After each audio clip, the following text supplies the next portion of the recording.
Welcome students. आज का topic class 12 से है जो पॉलिटिकल साइंस का पहला चैप्टर है, शीत युद्ध का दौर, the era of cold war. Okay, और ये कुछ इंपॉर्टेंट क्वेश्चन आप सभी को प्रोवाइड किए जा रहे हैं। इससे रिगार्डिंग आप लोग को क्वेश्चन जरूर एग्जामिनेशन में मिलेंगे।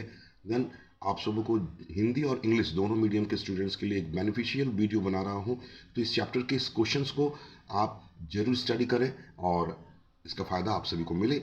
हमारी चैनल का यही एक मकसद है। देन स्टार्ट करते हैं। When did the cold war begin? शीत युद्ध कब शुरू हुआ था? याद रखें, शीत युद्ध एक प्रकार का वॉर था, बट वॉर युद्ध की तरह नहीं था, कोल्ड वॉर था, यानी शीत था, यानी ठंडा वॉर भी बोल सकते हैं।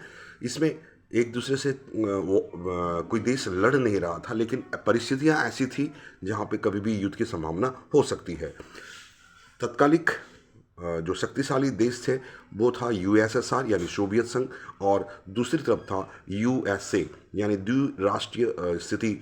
बायोपॉलिरिटी वाला कंडीशन 1945 के बाद बन चुका था आफ्टर सेकेंड वर्ल्ड वॉर।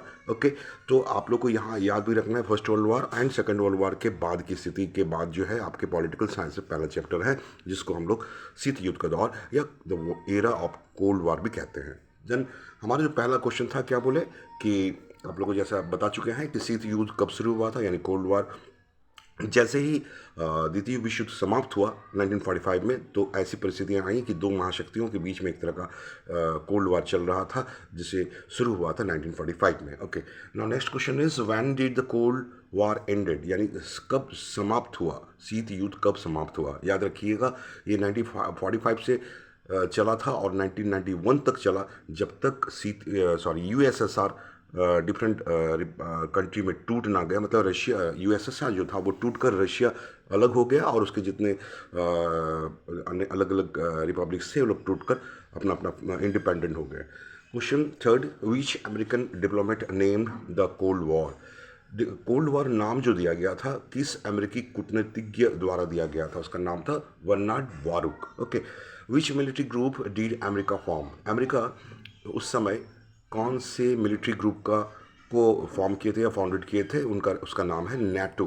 याद रखिए, अभी भी वो नाटो चलता है, वो बहुत ही इम्पोर्टेंट मिलिट्री ट्रूप है अमेरिका का।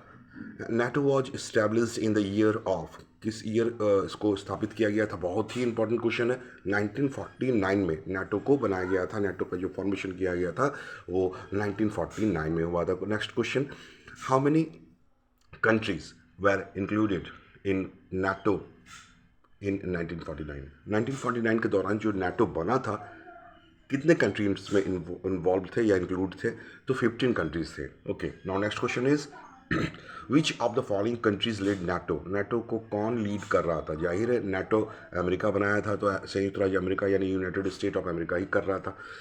विच country has oppose the US leadership in NATO? यह एक सवाल और भी इंपॉर्टेंट आ जा रहा है कि वे नाटो को लीड करने वाला यूएसए था, लेकिन अपोज भी कर रहा था कोई कि नाटो में यूएसए ही क्यों लीड करेगा। तो वो कौन सा कंट्री था? तो ब्रिटेन था। Okay, who was the leader of eastern alliance in bipolar world order? यानी द्विध्रुवीय विश्व व्यवस्था में पूर्वी गठबंधन के नेतृत्व किसने किया था? यूएसएसआर, सोवियत यूनियन या सोवियत संघ भी कह सकते हैं। अगला question, question number 10, which military function was formed by the Soviet union? इसमें से कौन सा मिलिट्री फंक्शन को स्टार्ट किया गया था यूएसएसआर या सोवियत संघ के द्वारा? तो वार्शा पैक्ट बोला जाता है, वर्षाई की संधि भी बोली जाती है इसे। Cuba missile crisis happened in which year? सबसे इस ड्यूरेशन में सबसे इंपॉर्टेंट क्वेश्चन बनता है क्यूबा मिसाइल संकट, यानी क्यूबा मिसाइल क्राइसिस।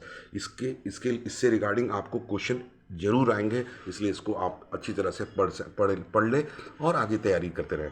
देन ये क्वेश्चन जो है, ये किस साल ये संकट यानी ये जो क्राइसिस हुई थी, क्यूबा मिसाइल क्राइसिस कब हुई थी? तो 1962 के दौरान। क्वेश्चन नंबर 12, तनाव शैथिल्य का दौर किस वर्ष के बाद शुरू हुआ? जो after which year did the period of stress in coordination start? यानी जो 1945 के बाद जो शीत युद्ध का दौर चल रहा था, धीरे धीरे कम होना स्टार्ट हुआ था। तो कौन से साल के बाद ये कम हुआ था? 1970 के बाद, 1970 से ही। 30 नंबर question, when was first non aligning summit held? पहला गुट निरपेक्ष सम्मेलन कब हुआ था? 1961 में। Where was the first non aligned summit held? कहाँ हुआ था? तो फर्स्ट जो NAM यानी इसका समिट कहाँ हुआ था? नॉन अलाइड मूवमेंट का समिट जो हुआ तो कहाँ हुआ था? तो बेलग्रेड में। चलिए स्टार्ट। अगला क्वेश्चन जो है हमारा, where was the 16th non aligned conference held?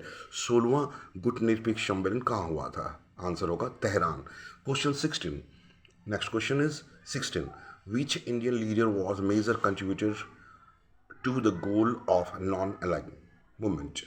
गुट निरपेक्षता के नींव रखने में किस भारतीय नेता का प्रमुख योगदान था? याद रखिए, निरपेक्षता आंदोलन के जो मुख्य लीडर थे हमारे इंडियन की ओर से, ये थे पंडित जवाहरलाल नेहरू। तो इसको आप लोग जरूर रिमाइंड रखिएगा, एग्जामिनेशन में आ सकता है।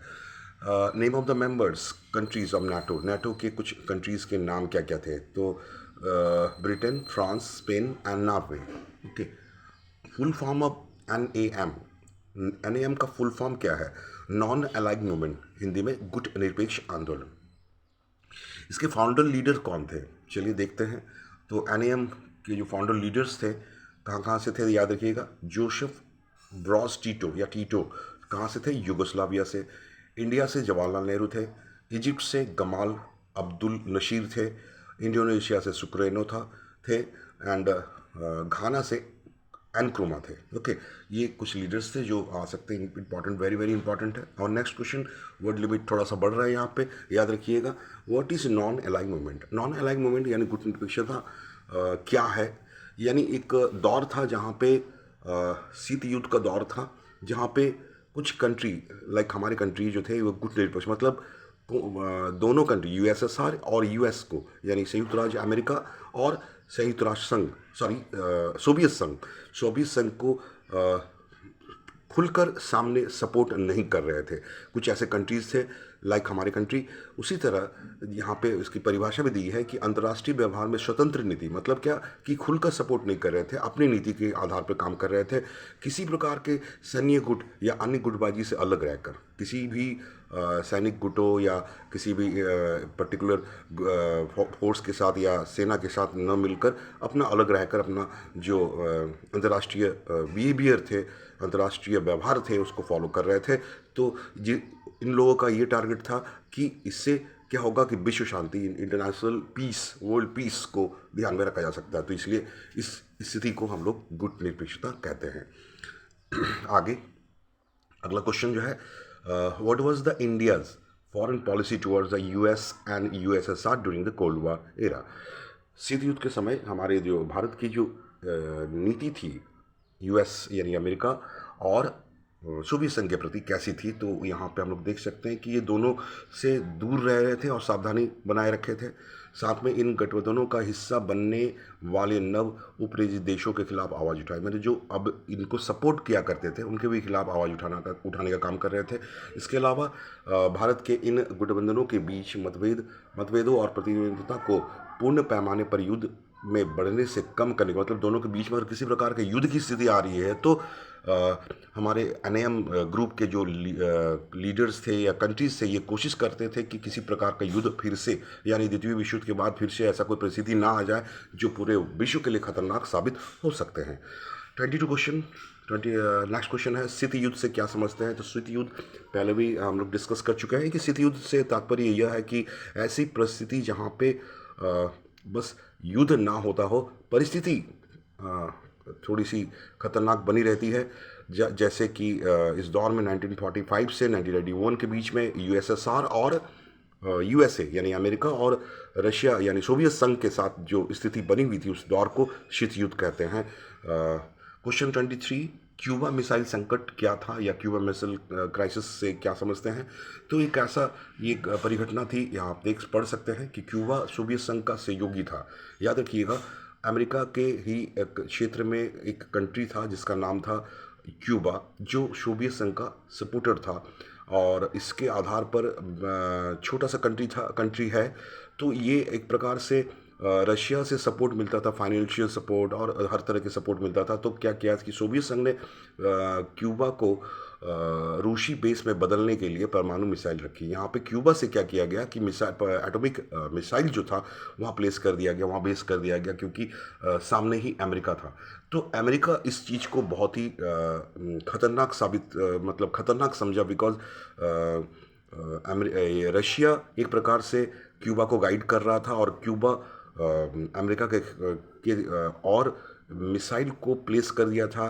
तो ये एक परिस्थिति ऐसी थी कि कहीं ना कहीं युद्ध की स्थिति आ जा रही थी। तो कहीं ना कहीं ये संकट को हम लोग क्या, लेकिन अपनी परिस्थितियों को काबू कर लिया गया। बाद में इससे कंट्रोल कर लिया गया था। तो इसलिए इस संकट को क्यूबा मिसाइल क्राइसिस कहा जाता है। ओके देन आप यहाँ पे एक खास लीडर्स उस दौरान में जो इस चीज़ को कंट्रोल कर रहे थे या उसको महत्वपूर्ण भूमिका निभा रहे थे, दो लीडर्स थे। उस लीडर्स के नाम थे अमेरिका के राष्ट्रपति जॉन एफ कैनेडी, और सोवियत संघ के नेता थे निकिता क्रुश्चेव। ये दोनों के टाइमिंग में ही ये क्यूबा मिसाइल्स क्राइसिस हुआ था। देन बहुत इंपॉर्टेंट है क्यूबा मिसाइल्स क्राइसिस, आपको अच्छी तरह से स्टडी करनी है। ओके देन इस तरह से हमारा ये वीडियो कंप्लीट होता है। आप लोगों से रिक्वेस्ट है कि आप इस चैप्टर को स्टडी तो करेंगे, साथ में इस क्वेश्चंस को जरूर स्टडी कीजिएगा, because very very important questions for you. Thank you.